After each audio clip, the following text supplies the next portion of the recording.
Now, we have seen how Constantine was triumphant in the Roman Empire in the early 4th century, and we looked at his patronage of Christianity and the Christian church. This was a dramatic turnaround from the neglect or antipathy or persecution that Christians had experienced from emperors before Constantine. Christianity now became imperial. We've already seen how the clergy, the bishops, were given special privileges within the empire. Along with this, the emperor provided patronage and resources. He restored property that had been confiscated during the persecutions, and he provided new properties. He built churches. And note on this map, this is a map of the city of Rome, and you can see the Constantinian foundations, St. John the Lateran, or St. Peter's Basilica, and other foundations. And note that these Christian buildings that Constantine established were built on the outskirts of the city of Rome. The center remained for its traditional non-Christian culture and religion.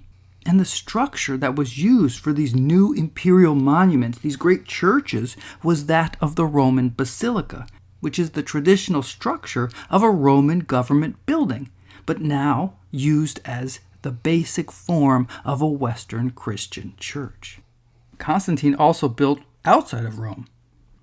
His mother Helena made a pilgrimage to the Holy Land, establishing churches there. And we are told she discovered the true cross on which Jesus was crucified. And so relics from the life of Jesus were now linked directly to the imperial family. And Constantine established Jerusalem as a Christian center, building the Church of the Holy Sepulchre, which commemorated the very spot where Jesus was placed in a tomb after his crucifixion, and from that tomb, Christians believe Jesus resurrected. And this activity sparked pilgrims to set out to visit the sites of the Holy Land in a new wave of pilgrimage. Now, such establishments were a far cry from the much simpler early Christian gathering places. First churches were just houses of believers. So if we see art from the early Christian centuries, it is much simpler, as evident here. And this is from Christian subterranean burial areas known as the catacombs in Rome. And there we have much evidence for early Christian art. And here, Christians banded together in communal organization for fellowship to bury and commemorate the dead. And so they decorated the underground chambers. And here we see Christian art before Constantine. For example, on the left we see Jesus as the Good Shepherd. And on the right there were images from the Hebrew Scriptures from the book of Jonah. And both of these were very common depictions of Jesus in early Christian art, as a Good Shepherd or as Jonah. And we find other symbols, like the fish or the anchor, very important early Christian symbols. What we don't find is the cross, which was not. We also see Christians gathering together in a meal, which was a sacred meal, and this is a symbol of Christian fellowship and worship. We even find a depiction of Orpheus. This is the pagan master musician who, in traditional non-Christian mythology, we find the story of Orpheus on his marriage day to the beautiful bride Eurydice. He was distraught when Eurydice was bitten by a serpent and died.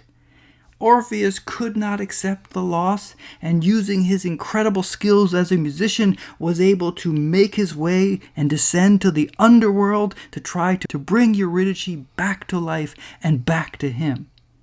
But it was not to be. But Christians saw in Orpheus one who pointed to Christ. What Orpheus tried to do, Jesus did. Overcome death, and Jesus was able to restore the dead body and soul for a future final judgment, for reward or punishment. With patronage, Christian art was now in the hands of the best artists, and it showed. And here we can see a 5th century mosaic of Christ as the Good Shepherd. Now this link of imperial imagery and Christianity would go even further. Look at these two images. At left, we see Christ as a Roman soldier, something unthinkable in the era of persecution. But now, imperial culture and Christianity had merged so closely together that the soldier exemplified Christianity, where he once tried to crush it. Now on the right, we see an image of Jesus on a throne surrounded by a host of angels. And to the viewer, Jesus looked remarkably like the Roman emperor, seated on the throne, surrounded by his soldiers and officials. So Jesus as soldier, Jesus as emperor, imperial Christianity. By the end of the 4th century, looking at the reign of Theodosius I, the emperor issued a law making Christianity the state religion and making the traditional religion of Rome, which Christians call paganism, illegal. And so within the 4th century, Christianity then went from being a religion persecuted by the state to a religion that controlled the instruments of the state and of persecution, which could now be directed at non-Christians or even at other Christians who did not share the same theological outlook. Because then and now, Christians could not agree on how to explain Christianity, on what was correct belief. Now, I discussed Arian theology in other videos, and this problem of Arian theology lingered in the 4th century, with some emperors supporting this view. The conflict was finally resolved here by the Emperor Theodosius I, who summoned another ecumenical council. And so note, we have established in the 4th century who can summon an ecumenical council, meaning a universal council of all the bishops of the church, or as many as could actually show up. Only an emperor could summon that. And the emperor would make available the imperial post so bishops could travel for free to come to this council. The Second Ecumenical Council was held in Constantinople in the city of 381, and again, it condemned Arian theology and established what we call Nicene theology as the correct or orthodox belief. So there's a creed that's established by this council. The creed was initiated in the First Council of Nicaea, so they call it the Nicene Creed, but the Council of Constantinople expanded and revised the creed, and that is the creed commonly used by many Christians today. And that creed is in your source reading. And a creed, again, remember, is a way for believers to memorize this creed so they know what is correct belief, with the idea that this would inoculate them from heresy, because when they're confronted with heresy, they will know what is correct, because the creed guides them. So emperors supported the church and its authority, as we see here in the 4th century, but emperors could also be held accountable in a way that Augustus never had to deal with in the 1st century. So let me give you one example, and that is of the Bishop of Milan, Ambrose, during the reign of Theodosius I. And recall that Milan, that city in northern Italy, which you see here, is the imperial capital in the west in the 4th century. Milan being closer to the frontier, closer to the challenges, closer to where the troops are located. When Theodosius I learned that one of his commanders had been killed in a city in northern Greece called Thessaloniki, and that commander was killed because of a riot, Theodosius responded by unleashing the troops and massacring thousands of inhabitants of Thessaloniki. This appalled Bishop Ambrose of Milan, and when Theodosius went to the cathedral, Ambrose would not allow him in. He stood the emperor down, and the emperor was forced to publicly repent. Emperors could not kill bishops. They could pressure them or even exile them, but they could not harm them. The cost to the imperial position by making them look hostile or impious was simply too great and could undermine imperial power. And so Theodosius backed down and publicly repented. Theodosius may have been an emperor, but he was not a priest.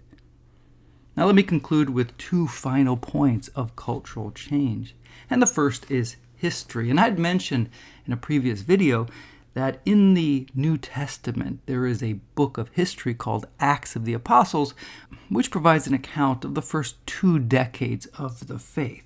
And then there is no historical work written until the 4th century.